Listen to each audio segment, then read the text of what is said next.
Hello aspirants, welcome to Jogta academy. I hope you people are doing good. जो हमारा आज का टॉपिक है दैट इज आर्सेनिक पॉल्यूशन। ये क्यों न्यूज़ में था? Let's read.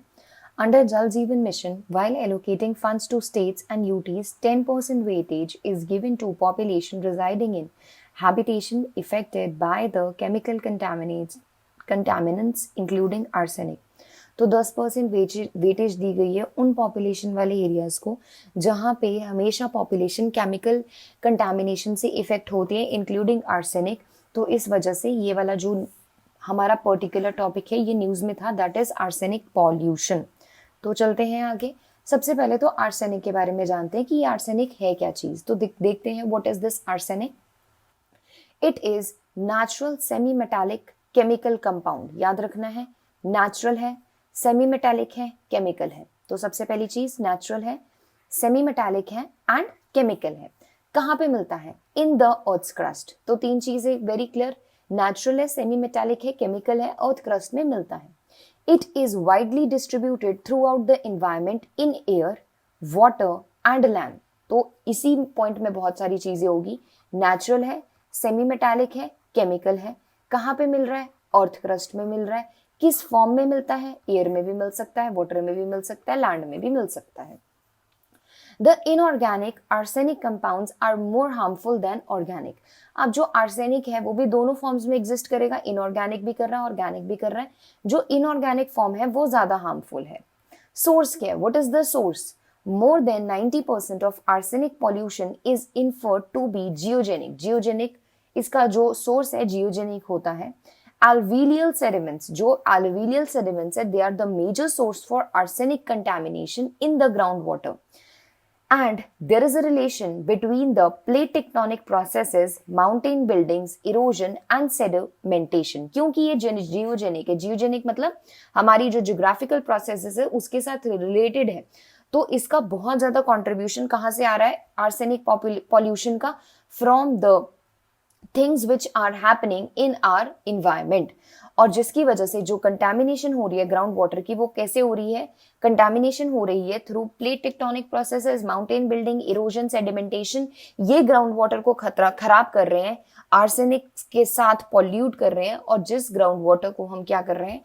ड्रिंक कर रहे हैं, which is not good for us. The groundwater extracted from the unconsolidated sedimentary aquifers, particularly those which are located with younger and orogenic belts of the world, are the worst affected। तो याद रखना है कि ground water से ही infection हो रही है, क्योंकि हमारा जो आर्सेनिक का मेजर जो चीज है, हम बोल सकते हैं कंपोनेंट है, वो कहाँ पे है? अर्थ क्रस्ट में है। अब अर्थ के साथ बहुत ज्यादा जियोलॉजिकल प्रोसेसेस एसोसिएटेड है, जैसे प्लेट टेक्टोनिक हो गया, माउंटेन बिल्डिंग हो गया, इरोजन हो गया, सेडिमेंटेशन हो गया। जब ये सारी चीजें होंगी तो इन प्रोसेसेस के दौरान क्या होगा? जो आर्सेनिक है वो ग्राउंड वाटर में पहुंच जाएगा और उस ग्राउंड वाटर को यूटिलाइज कर लिया जाएगा, which is harmful for us. अगर हम इंडिया की बात करें, in India the states of West Bengal, Jharkhand, Bihar, UP, Assam, Manipur, Chhattisgarh are reported to be most affected by the arsenic contamination of groundwater above the permissible level। तो ये बहुत ज्यादा important हो जाती है। यूपी, बिहार, झारखंड, छत्तीसगढ़, असम, वेस्ट बंगाल, मणिपुर, ये सारी की सारी स्टेट्स क्या है? ये सारी की सारी स्टेट्स इफेक्टेड है। ये मैप के थ्रू आपको रिप्रेजेंट करके दिखाया हुआ है, तो याद रखना है ये सारी की सारी स्टेट्स इफेक्टेड है। दैट इज असम हो गया, मणिपुर हो गया, बिहार हो गया, यूपी हो गया, Chhattisgarh, Jharkhand and one and the last एक जो हमारे पास स्टेट रह गई है, दैट इज कौन सी रह गई है? उत्तर प्रदेश होगी, बिहार होगी, झारखंड होगी, Chhattisgarh, West Bengal. West Bengal, Jharkhand and Manipur, Assam, UP, Bihar, Jharkhand, याद रखना है ये वाली जो स्टेट्स है they are affected by the contamination of the arsenic. तो इसका चाहे कोई कोड बना लो आप, चाहे जैसे मर्जी याद रख लो, बट इन स्टेट्स को याद रखना है, ये स्टेट सबसे ज्यादा इफेक्टेड है in case of India. Impacts क्या? What are the impacts? हमने आर्सेनिक के बारे में जान लिया कि आर्सेनिक क्या है। हमने ये जान लिया कि हमारी इंडिया में कौन कौन सी स्टेट्स इफेक्टेड है। तो 7 ऐसी स्टेट्स है जो आर्सेनिक से इफेक्टेड है। अब हम जानते हैं कि इसका इम्पैक्ट क्या है। आर्सेनिक पॉइजनिंग, सबसे पहले तो क्या हो जाएगा, आर्सेनिक पॉइजनिंग हो जाएगी that is caused by injection, absorption and inhalation of dangerous amount of arsenic. Arsenic को जब हम इंजेस्ट करेंगे मतलब अंदर लेंगे, जब वो एब्जॉर्ब होगा हमारी बॉडी में, हमारे पेट में एब्जॉर्ब करा जाएगा, फिर अगर हम उसको इनहेल करेंगे तो वो एक डेंजरस अमाउंट अगर है तो उसके कारण हमें आर्सेनिक पॉइजनिंग हो सकती है, जिसको हम डिस्कस करेंगे अभी थोड़ी देर में आर्सेनिक पॉइजनिंग क्या होती है। अगर लॉन्ग टर्म एक्सपोजर रहा to the arsenic contaminated ground water, if there is long term exposure to the arsenic contaminated ground water, it results in severe health issues like skin, lung, kidney, bladder cancer। ये सारी चीजें होंगी, coronary heart disease होगा, bronchitis होगा, हाइपरकेरेटोसिस हो जाएगी, आर्किनोकोसिस हो जाएगी। तो ये सारे बहुत सारे जो डिजीजेस है वो क्यों होंगे, अगर आपका बहुत ज्यादा एक्सपोजर है, किससे, आर्सेनिक से, अगर आपका बहुत ज्यादा एक्सपोजर है। Treatment involves bowel irrigation, medication and chelation therapy. तो ये सारी ट्रीटमेंट है जो इसके लिए करी जाती है। रेमेडी क्या हो सकता है, what can be the remedy, remedial measure are to be design based on the source. Source क्या है, मिनरल का, क्लाइमेटोलॉजिकल इफेक्ट क्या है, हाइड्रोजियोलॉजिकल सिनारियो क्या है, उस इफेक्टिव रीजन का, उस हिसाब से रेमेडी बनाई जाती है। रेमेडी मतलब बचाने के लिए एक चीज बनाई जाती है। सोर्स क्या है उस मिनरल का, क्लाइमेट कैसा है, हाइड्रोजियोलॉजिकल कंडीशंस कैसी है, वो सारी चीजों को ध्यान में रख के रेमेडी तैयार करी जाती है। अब ये रेमेडी क्या है, ये करेक्टिव मेजर क्या है, जैसे कि substituting high arsenic sources such as ground water with low arsenic microbiological safe sources such as rain water and treated surface water.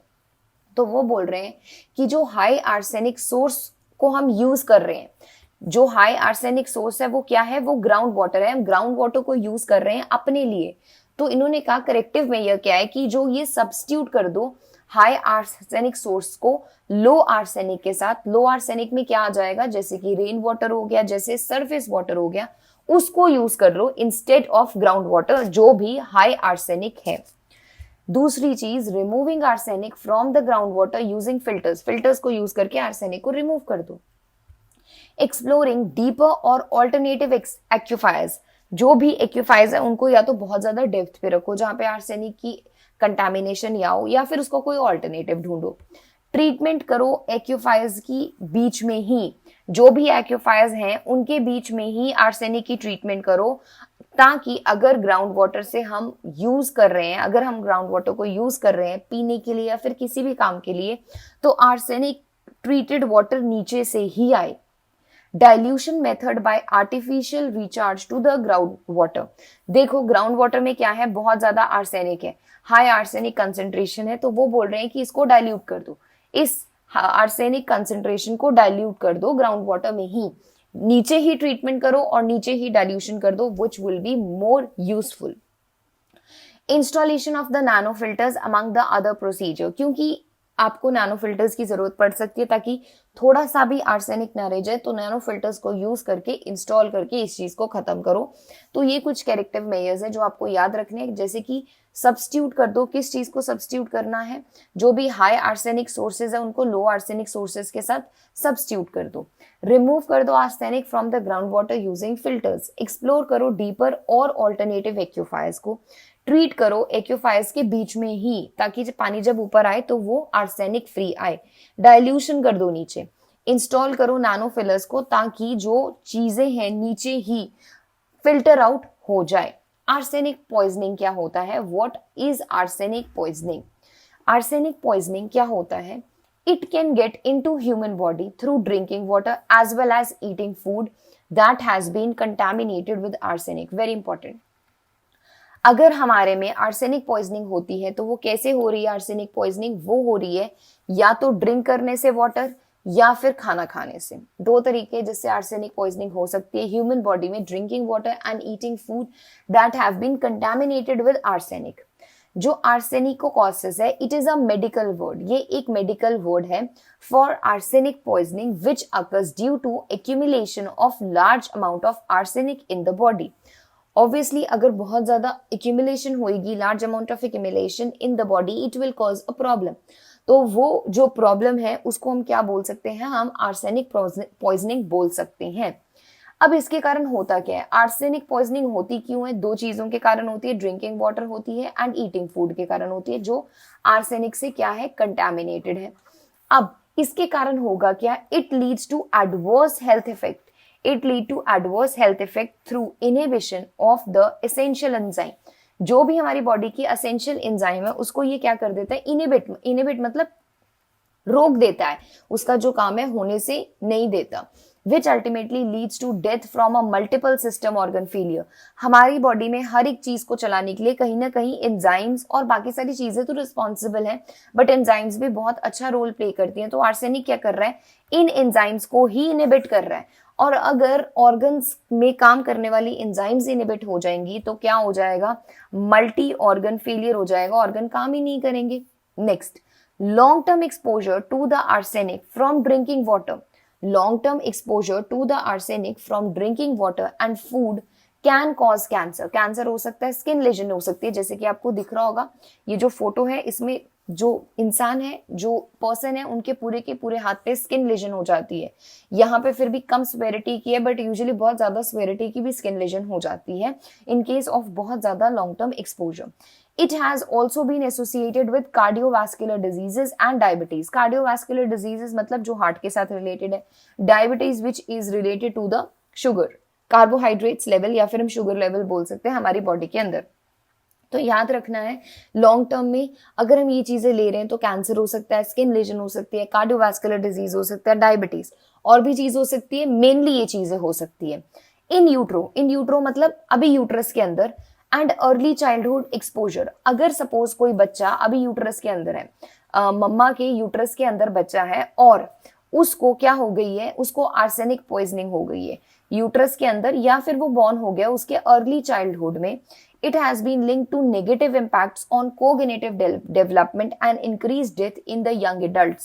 इसके कारण उसकी डेवलपमेंट नहीं हो पाएगी, अच्छे से डेवलपमेंट भी नहीं हो पाएगी और डेथ रेट बहुत ज्यादा इंक्रीज हो जाएगा इन केस ऑफ यंग एडल्ट्स। अगर आर्सेनिक पॉइजनिंग कब होगी, अगर आर्सेनिक पॉइजनिंग होगी यूट्रो या फिर अर्ली चाइल्डहुड एक्सपोजर में। तो दिस इज वेरी इंपॉर्टेंट, ये बहुत ज्यादा इंपॉर्टेंट है कि आर्सेनिक पॉइजनिंग किस चीज के साथ रिलेटेड है, कब होती है। आर्सेनिक पॉइजनिंग होती है जब हम ड्रिंकिंग वाटर पीते हैं या फिर खाना खाते हैं जो आर्सेनिक के साथ कंटामिनेटेड है, और उसके बाद ये हमारी बहुत सारी चीजों को क्या करता है, एंजाइम्स को इनहिबिट करता है, जिसके कारण मल्टी ऑर्गन फेलियर हो जाता है।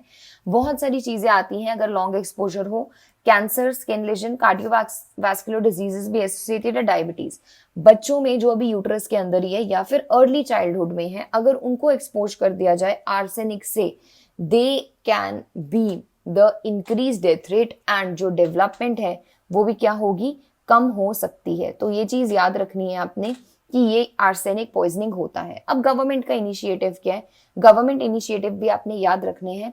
Under 2030 agenda for sustainable development, the indicator safely manage drinking water services calls for tracking the population assessing drinking water which is free of fecal contamination and priority chemical contamination including arsenic। तो याद रखना है, जो ये 2030 का government का agenda है for sustainable development, इस एजेंडा के अंदर ये जो safely manage drinking water services है, इसमें क्या बोला गया है, इसमें ये चीज बोली गई है कि जो पॉपुलेशन है उसको ड्रिंकिंग वाटर मिलना चाहिए जो फीकल कंटामिनेशन से फ्री होना चाहिए, और उसके अलावा जो उसमें जो केमिकल कंटामिनेंट्स है उस पे भी ध्यान देना चाहिए, वो भी नहीं होने चाहिए, specially including arsenic as it is very harmful for our health, as it is very harmful